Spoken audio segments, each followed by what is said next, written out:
बिस्मिल्लाहिर्रहमानिर्रहीम। अस्सलाम वालेकुम। मैं माहिर अमराज़ सालत नतास्कर।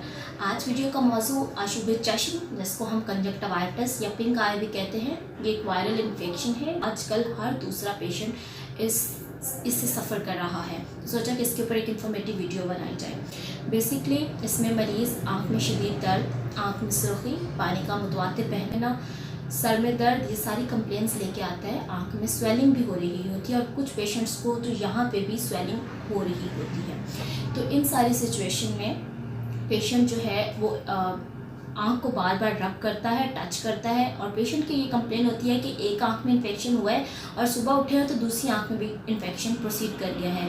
उसकी रीज़न ये होती है कि टोटली अनहाइजीनिक कंडीशंस में हम रह रहे हैं। हम एक आँख पे जो कपड़ा या टिश्यू यूज़ कर रहे होते हैं, हम वही टिश्यू दूसरी आँख के ऊपर भी यूज़ कर लेते हैं। अगर एक आँख से हाथ से हम आँख को मलते हैं तो वही हाथ बिना धोए हम दूसरी आँख पे यूज़ कर लेते हैं, जिससे ये इजीली स्प्रेड हो जाता है। बहुत से पेशेंट्स ये कहते हैं कि ये एक दूसरे को देखने से भी फैल जाता है। ऐसा बिल्कुल भी नहीं है, ये एक मिसकॉन्सेप्शन है। ये देखने से बिल्कुल भी नहीं फैलता। इसमें अगर एक पेशेंट आँख को रब कर रहा है और वो किसी जगह पे बैठा है और उस जगह को वो टच कर दे, तो उसमें फिर कोई और पर्सन आके बैठे और उस जगह को टच करे तो उससे ये इन्फेक्शन फैलने का खदशा होता है।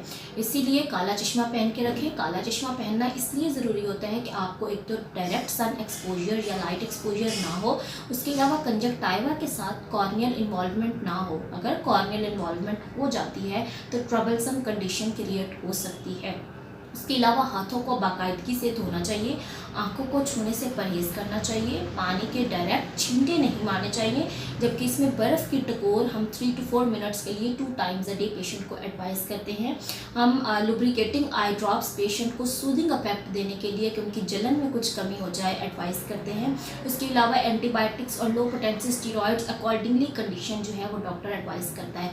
बहुत से पेशेंट्स घर में टोटके जब तक करते रहते हैं और अगर प्रॉब्लम ज़्यादा हो जाए तो फिर वो दूसरा दिन या काफ़ी टाइम निकाल के डॉक्टर के पास आते हैं और तब सिचुएशन बहुत ख़राब हो जाती है। इसका almost 7 to 10 days healing period होता है।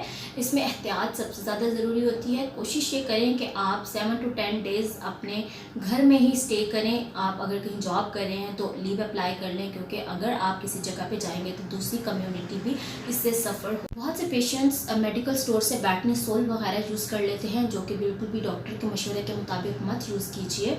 अगर आपको किसी भी किस्म का कोई क्वेश्चन है तो आप कमेंट सेक्शन में पूछ सकते हैं।